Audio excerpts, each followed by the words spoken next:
Hi friends, నేను మీ భాస్కర్ మేకల. So మొత్తానికి థర్డ్ డే ఓటింగ్ అనేది ఏ విధంగా ఉంది, అసలు షాకింగ్ ఎలిమినేషన్ ఉంటుందా అంటే ఉండే ఛాన్సెస్ ఉంది. అండ్ ఒక లాజికల్ పాయింట్ ఉంది, తమ్మునేలో చూసినట్టుగానే ఆపరేషన్ మణికంఠ ప్లానింగ్ చేసినట్టున్నాడు బిగ్ బాస్.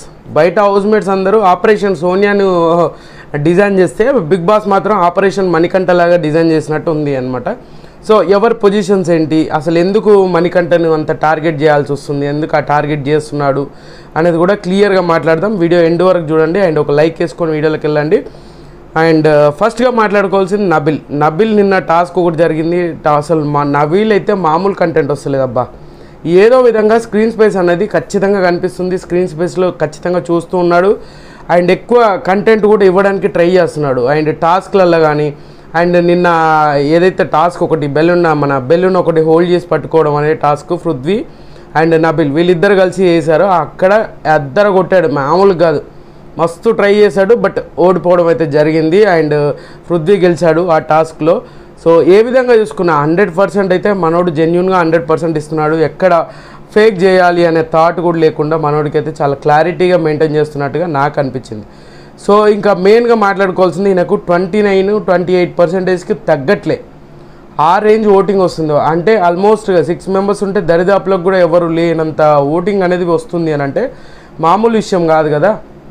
సో అంత రేంజ్ ఓటింగ్ అనేది ఎట్లా పడుతుందంటే నిజంగానే ఈయనకున్న ఫ్యాన్ బేస్ కానీ అండ్ ఇండివిజువల్ ఫ్యాన్ బేస్ అనేది బిల్డ్ అయిపోయింది ఆటోమేటిక్గా.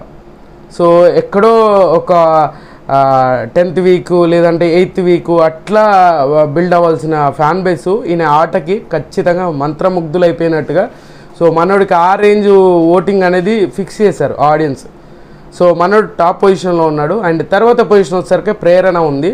సో ఈమె కూడా మామూలు కాదు, రాక్షసిలాగా ఆడుతుంది టాస్క్లు. ప్రతి దగ్గర ఎంత కామెడీ ఇవ్వాలో అంత కామెడీ ఇస్తుంది, ఎంత కంటెంట్ ఇవ్వాలో అంత కంటెంట్ ఇస్తుంది.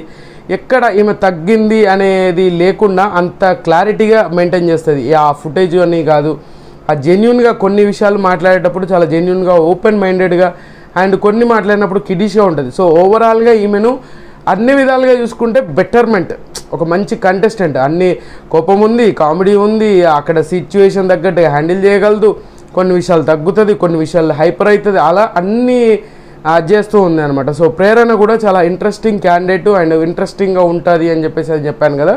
సో అందుకే ఈమె కూడా చాలా ఇంట్రెస్టింగ్ క్యాండిడేట్ అవుతుంది. అండ్ ఈమెకు కూడా సపరేట్గా ఫ్యాన్ బేస్ అనేది క్రియేట్ అయిపోయింది.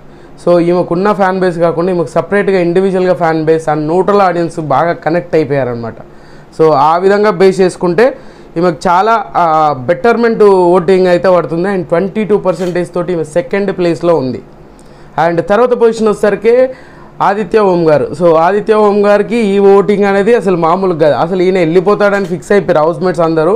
ఈయన ఖచ్చితంగా ఈ వీక్ ఈయనే వెళ్ళిపోతాడు అని చెప్పేసి అందరు ఫిక్స్ అయిపోయారు.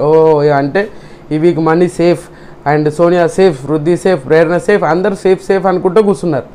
సో ఇక్కడ ఈ షాకింగ్ ఏంటంటే ఆదిత్య ఓం గారు 16% తోటి మనోడు బుల్లెట్ లాగా దూసుకొస్తున్నాడు. ఇక్కడ వరకు సేఫ్ జోన్, క్లియర్గా చెప్తున్నా, ఇక్కడ వరకు సేఫ్ జోన్. కానీ మణికంఠ కూడా ఏదైతే ఆదిత్య ఓం గారి దగ్గర ఆదిత్య ఓం గారు ఏంటి అని అంటే నెగిటివ్ చేయట్లేదు, అలాగని బీభత్సంగా గేమ్లు ఆడేసి బీభత్సంగా వర్కౌట్లు చేసి ఏం చేయట్లే.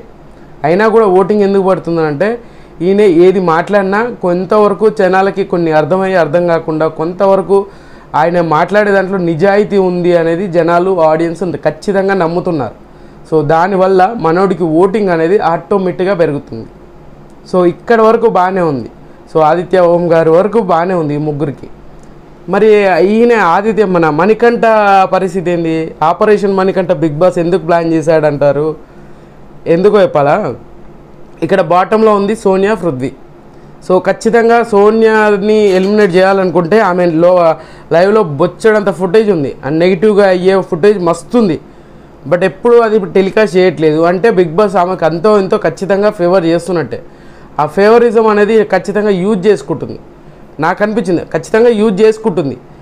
ఆ యూజింగ్ ఎలా ఉంది అని అంటే ఒక రేంజ్లో తీసుకొస్తుంది అనమాట. అంటే బిగ్ బాస్ మొత్తం అంతా అక్కడే చక్కర్లు కొట్టేటట్టుగా ప్లానింగ్ చేస్తుంది మెయిన్గా. అంటే కాంట్రవర్సీ చేసేవాడు, సముదాయించేవాడు ఇద్దరిని ఒక దగ్గర పెట్టుకొని ఆట ఆడుతున్నట్టుగా ఉంది. దానికి తోడు బిగ్ బాస్ ఫేవరిజం.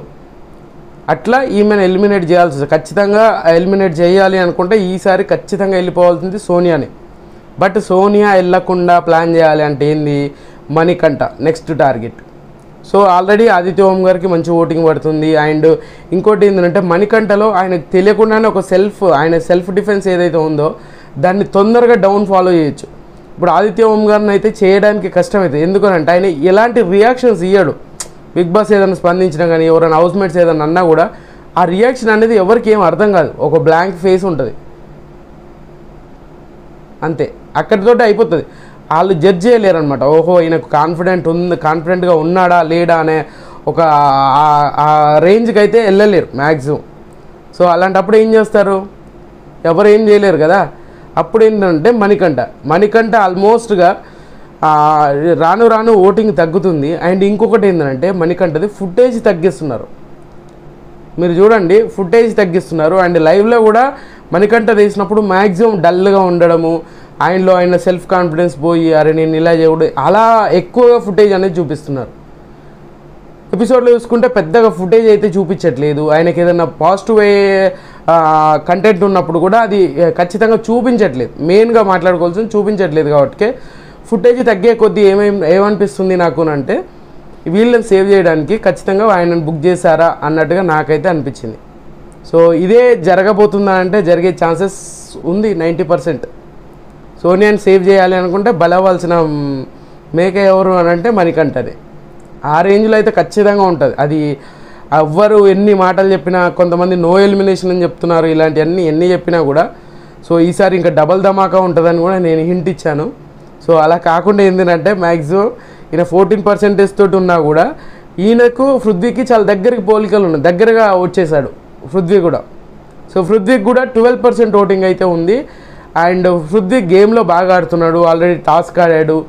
అండ్ ఈ మధ్యన చాలా ఇంప్రూవ్మెంట్ ఉంది. అండ్ మాటలు హోల్డ్ చేయడం కానీ చాలా ఎక్కువ కంట్రోల్ చేస్తున్నాడు. అండ్ ఎక్కువ గేమ్ల మీద ఫోకస్ చేస్తున్నాడు సోనియాతో తప్ప. అండ్ మిగతా అంతా బాగానే ఉంది, అందరితో మాట్లాడడం, అందరితో కలిసిపోవడం, ఇలాంటివన్నీ చాలా బాగానే ఉన్నాయి. కానీ ఇక్కడ ఓన్లీ సోనియా విషయం వచ్చేసరికి మాత్రం అక్కడే గింగిరాలు కొడుతున్నట్టు, అదొక్కటే బ్యాక్ స్టెప్ అవుతుంది. బిగ్ బాస్ కానీ కరెక్ట్ డెసిషన్ తీసుకొని ఈ వీక్ సోనియా వెళ్ళిపోతే మాత్రం, అంటే ఓటింగ్ ప్రకారంగానే వెళ్తారు కాబట్టి సో ఆ విధంగా ఏమన్నా మ్యాజిక్లు జిమ్మిక్లు ఏమన్నా చేస్తే మాత్రం చెప్పలేదు. ఎందుకంటే 6 ఉంటే 4 పొజిషన్స్ వరకు ఖచ్చితంగా బిగ్ బాస్ ఏం చేయలేడు. కింద 2 పొజిషన్స్ ఉంటాయి చూసారా, అది అటు ఇటు షబ్లింగ్ చేయొచ్చు. సో అందుకే చెప్తున్నాను అనమాట. సో కింద పొజిషన్స్ మారకూడదు, ఈ పొజిషన్స్ మారినాయి అంటే బిస్కెట్ అవుతుంది. సో మణికంఠకు 14% తోటి 4th ప్లేస్లో ఉన్నాడు, 12% తోటి పృథ్వీ అయితే 5th ప్లేస్లో ఉన్నాడు. సో వీళ్ళిద్దరికి ఇట్లా ఉంటే 4% డిఫరెన్స్, 8%, సోనియాకి 8% అంటే 4% డిఫరెన్స్ ఉంది. సో ఈ విధంగా క్యాలిక్యులేషన్ చేసుకుంటే ఏంటి, మ్యాక్సిమం ఖచ్చితంగా సోనియా ఎలిమినేట్ అయ్యే ఛాన్సెసే ఎక్కువగా ఉంది. బట్ ఇక్కడ జరుగుతుంది ఏంటి అంటే సోనియా ఎలిమినేషన్ అవుతే అది మరి బిగ్ బాస్ ఏ విధంగా ఆలోచిస్తుంటో తెలియదు కానీ సో ఖచ్చితంగా సోనియాని ఎలిమినేట్ చేసే అంత అదైతే చేయకపోవచ్చేమో. సో ఆ సిచ్యువేషన్ వచ్చిందంటే ఖచ్చితంగా మణికంఠకి డేంజర్ జోన్లో ఉన్నాడు. ఖచ్చితంగా మణికంఠకు ఓట్లు వేసుకోండి. అండ్ పృథ్వీకి కూడా ఓట్లు వేసుకోండి. పృథ్వీ కూడా వెళ్ళిపోతాడా అంటే వెళ్ళిపోవచ్చు, అండ్ సోనియా వెళ్ళిపోతాడా అంటే వెళ్ళిపోవచ్చు.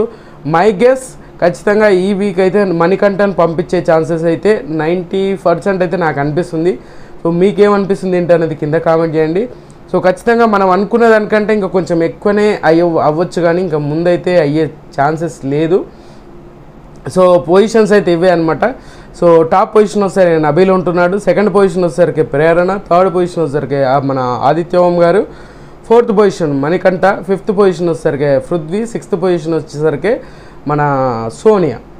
సో సోనియాని ఎలిమినేట్ చేయొద్దు అని అనుకుంటే ఖచ్చితంగా మణికంఠ ఎలిమినేట్ అవుతాడు. మధ్యలో పృథ్వీ ఉన్నాడు కదరా అనుకోవచ్చు కదా. సో పృథ్వీకి కూడా ఛాన్స్ ఉంది. సోనియాని ఒకవేళ సేవ్ చేయాలనుకుంటే పృథ్వీ కానీ మణికంఠ కానీ.